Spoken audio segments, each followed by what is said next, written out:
Küllap mäletatakse aastate tagant veel paljusid sadamaid, mis pärast nõukaaega ühtäkki oma elus ja tegevuses seisma jäid, igatipidi lagunema hakkasid ja lihtsalt öeldes rääma läksid. Eks kõiksugused kalapüügipiirangud ja kvoodid andsid selles protsessis ka oma osa, kui euroabiga maksti kinni või kompenseeriti isegi kalalaevade ribadeks lõikamine. Kuid ilma kalapüügita polnud sadamatele muid rakendusi just lihtne leida, sest kõikidesse väiksematesse ja nii-öelda nurgatagustesse sadamatesse ju tankereid või välismaa luksusjahte raha teenima ei too.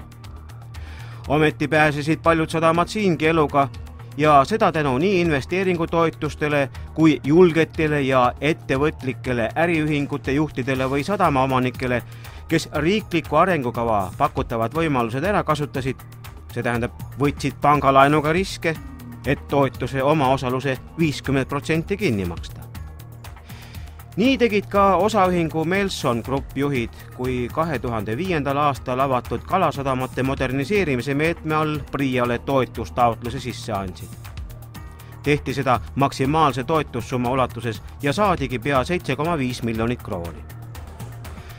Täna on Läänemaal põhjarannikul asuv Dirchami kalasadam põhjalikult rekonstrueeritud ja näeb välja nagu uus. Sellel sügispäeval polnud sadamas muidugi ühtki kalalaeva. Need olid merele läinud juba hommikupimeduses. Kuid paradoksaalne on see, et sadamas paikneski noil päevil vaid 3 kalalaeva.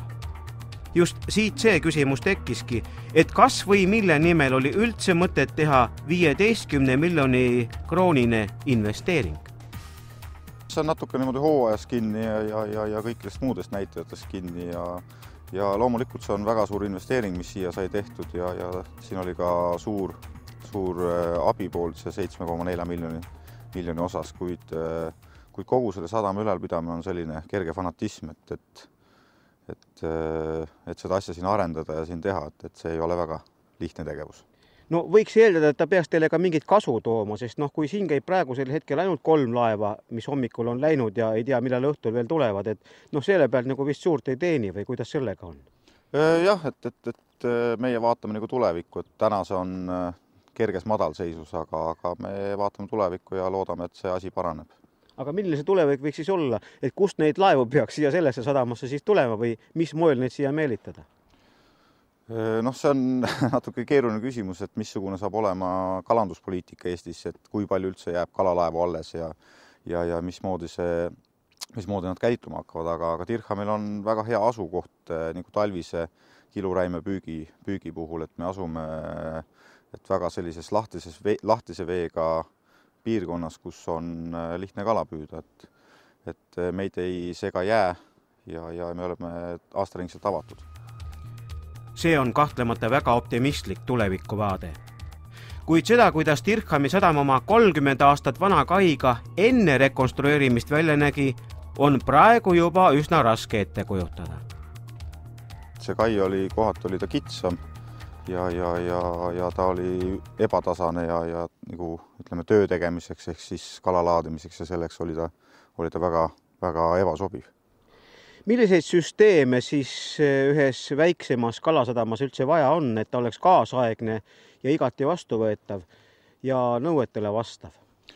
Et kalasadamas on sellised, et esmatähtsad asjad on kalalaevadel elektritoide, vesivarustus, siis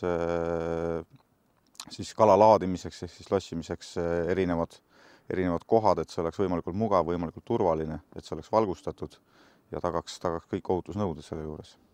Mis süsteemid siin nii-öelda kai sees siis õieti on, mida silm ei näe, et millised kommunikatsioonisüsteemid, mis on vajalikud, et kõik need funktsioonid töötaksid? No loomulikult on, kui on tegemist elektriga, siis on üsna hulgaliselt elektrikaableid, siin on sidekaableid, siin on veetorustikud kai sees ja osaliselt on ka kanalisatsioonitorustikud. Kalasadamate moderniseerimistoetuse eesmärk oligi parendada kala vastuvõtutingimusi ja rekonstrueerida kõike, mis kalandusega kalasadamas seotud. Olid need siis sadamateed või ehitised, sealhulgas muidugi ka külm- ja laohooned ning palju muud. Tallinna lähedal Merivälja taga asuv Miiduranna sadam ongi oma süsteemide ja võimaluste poolest Dirhami sadamaga võrreldes palju keerulisem. Seda enam, et kalalaevade sadamas pidamine kõige muu tähtsa kõrval polegi tegevus või prioriteet number 1, mis sadamat vee peal hoiaks. Ometi investeeriti just nimelt kalasadamasse kõva raha ja küllap teati, miks. Euroopa Liidu rahadega sai investeeritud siia kalakaidesse küllaltki palju. Kogu projekti maksumus oli 15 miljonit krooni umbes ja pool sellest saime eurorahadest. Nii et praegu need kaid, mis siin on tehtud, aga kai ei ole ainult betoon, siin on ka vooluvõtu kohad, elektrit saavad kalalaevad ja vett ja kala ära anda, seista üle talve, ka suvel laevaremonti slipil. Nii et siin on kalalaevadele võimalusi küll. Kus te selle omaosaluse raha siis saite, võtsite? Sadamal oli raha. Sadama omanikel oli raha ja eks seda raha tuleb ka mujalt kui ainult kalandusest meie sadamas. Meil ikkagi naftatransiit on üks põhiline tegevusala sadamas. Võtame vastu laevu ju tankereid kuni 200 meetrit pikad ja võtavad siin 30 000 tonni korraga peale. Ja peale selle on meil siis ka puiduhakke ja muud puidukaubad. Ja näiteks see kuu käis juba 10 puidulaeva meil sees, nii et me teenime raha ja rahalisi vahendeid oli ja kasutasime seda euro võimalust ka ära, nii et see läks ka kalameestele kasuks. Nii et kalasadamate asi meil ikkagi susiseb ja pole nad päris surnud sugugi, nagu vahepeal tunduda võis. Kalasadamate moderniseerimine, meede 3.11.3. No mõnedki sadamaomanikud, sadamajuhid on öelnud, et see sadamate moderniseerimine koos oma toetusega jäi nagu mõnevõrra hiljaks, et paljud sadamad jäidki nii-öelda rääma. Aga siin olid ilmselt omad põhjused, miks seda toetust sadamate moderniseerimiseks anti siis välja alles aastal 2005 esimest korda. Jah, et taotlusvooruga me alustasime 2005. aastal, et tegelikult see ei ole hilja võrreldes struktuurifondide rakendamise algusega, mille algus oli 2004. aastal. Et selle väite aluseks võib olla see, et sadamate toetus said ainult need kalasadamad, mis olid kantud riiklikusse sadamate registrisse. Ja teine oluline aspekt on see, et Eestis ei ole päris konkreetselt kalasadamat, vaid kalasadam on tavalise sadama osa. Ja see tingis selle, et menetluse käigus tuli kindlaks teha, et kas on tegemist kalasadamaga või mitte. Et paraku toetus oli mõeldud ainult kalasadamatele. Kokku said toetust 12 taotlust, 12 projekti ja kogusummaks kujunes 51 miljonit krooni.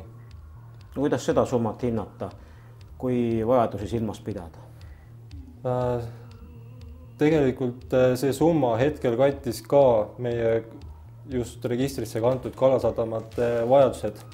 Et hetkel on ka veel selline seis, kus kõik sadamad ei ole investeeringutöid ära teinud. Et see näitab, et sadamate omafinantseeringu võime on suhteliselt madal ja neil võtab tööde teostamine suhteliselt palju aega. Kas on teada ka, millised on sadamatel tulevased vajadused? Et kas teile on jäänud mingid märgid või et äkki olete pidanud oma meetmete reeglistamisel mingisuguseid ridu juurde panema, et mida vajatakse?